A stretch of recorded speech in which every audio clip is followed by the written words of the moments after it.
NG캠생명과학 정말 상폐될까? 장마감 직후 단 한 줄의 공시가 모든 걸 바꿨습니다. 이제 이 종목은 더 이상 바이오 기대주가 아닙니다. 더 이상 AI 신사업 종목도 아닙니다. 더 이상 언젠가 반등할 수도 있는 종목이라는 말로 버틸 수 있는 단계도 아닙니다.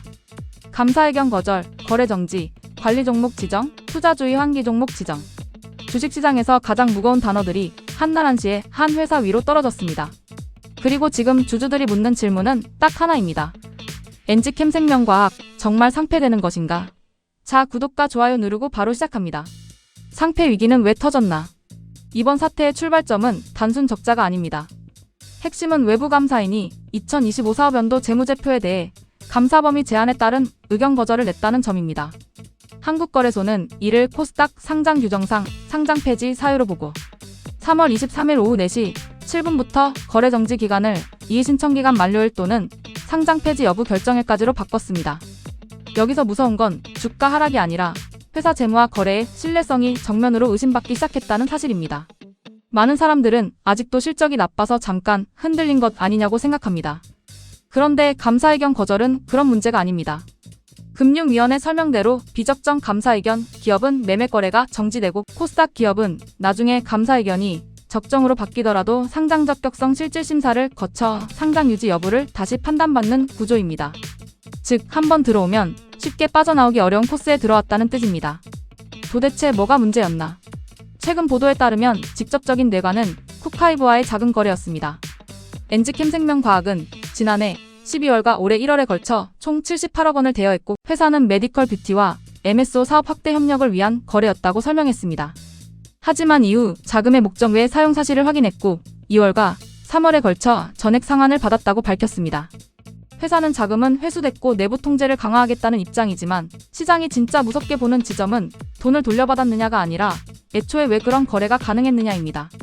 이게 바로 이번 사태의 핵심이다. NG캠생명과학의 문제는 숫자 하나가 틀렸다는 수준이 아니라 내부 통제가 제대로 작동했는지 감사인이 거래의 타당성과 회수 가능성을 충분히 확인할 수 있었는지의 문제로 번졌습니다. 그래서 이번 이슈는 단순 악재가 아니라 신뢰 붕괴로 받아들여지는 것입니다. 같은 날 회사가 내부 회계 관리제도 비적정 등을 이유로 투자주의 환기 종목으로도 지정된 점이 이 불안을 더 키웠습니다. 지금 절차는 어디까지 왔나?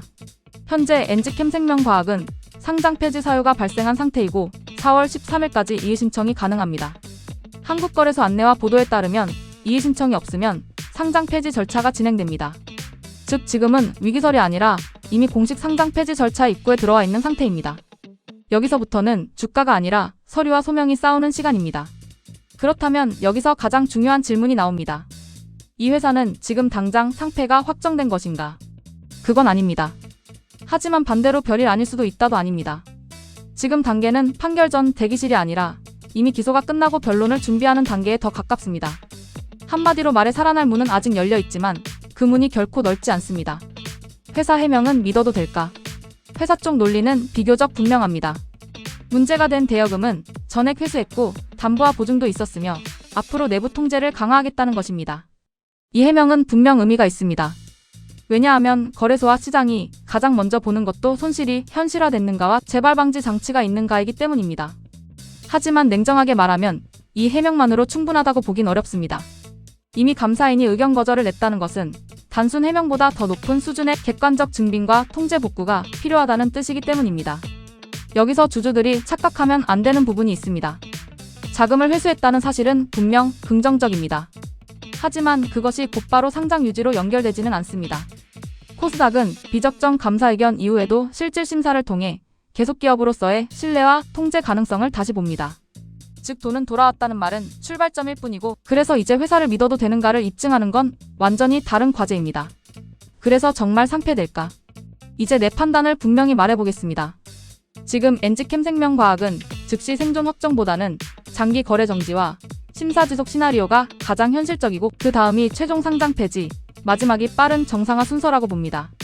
왜냐하면 회사가 자금 전액 회수라는 방어 논리를 갖고 있는 건 맞지만 감사의견이 적정이 아니라 의견 거절까지 갔고 문제의 성격도 단순 실적 부진이 아니라 대여금, 거래와 내부 통제 이슈이기 때문입니다. 이런 경우는 시장이 생각하는 것보다 훨씬 오래 끌리는 경우가 많습니다. 가장 가능성이 높다고 보는 첫 번째 시나리오는 이렇습니다. 회사가 이의 신청을 하고 거래소가 바로 결론을 내리기보다 개선 가능성과 소명 자료를 들여다보는 국면으로 들어가는 것입니다. 이 경우 주주들이 가장 괴로운 상황이 벌어집니다.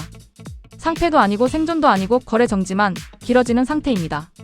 실제 제도상 감사 의견, 비적정 기업은 개선 기회를 거칠 수 있지만 거래는 해소 또는 결정 전까지 묶일 수 있어 투자자는 시간에 갇히게 됩니다.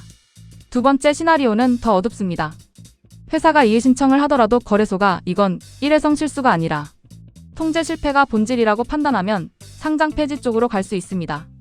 특히 이번 이슈는 단순히 영업이 안 되는 문제가 아니라 작은 거래의 타당성과 감사 가능성 자체가 흔들렸다는 점에서 강도가 셉니다. 그래서 나는 상패 가능성 없다는 낙관론에는 전혀 동의하지 않습니다. 지금은 분명히 상패 리스크가 높은 구간입니다. 세 번째 시나리오는 회사가 가장 원하는 그림입니다.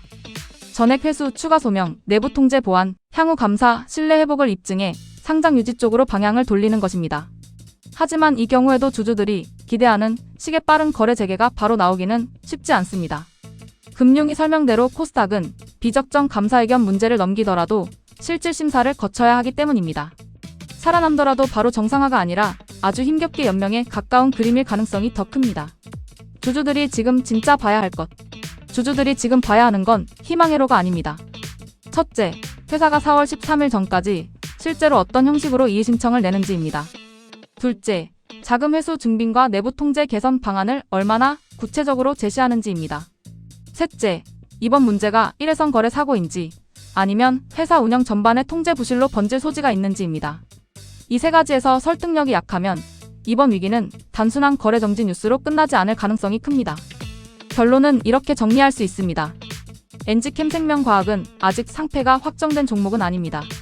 하지만 살아날 수도 있겠지라고 가볍게 볼 단계는 이미 지났습니다. 내 판단으로는 지금 이 종목은 상장 유지 낙관보다 상패 또는 장기 거래 정지 리스크를 더 무겁게 봐야 하는 구간입니다. 그리고 진짜 무서운 건 상패 그 자체만이 아닙니다. 살아남더라도 그 과정이 길고 고통스러울 수 있다는 점입니다. 그래서 지금 이 종목의 본질은 반등 기대주가 아니라 신뢰 회복 시험대에 오른 기업이라는 데 있습니다. 그럼 다음 달에 어떻게 되는지 같이 지켜보시죠. 굿바이.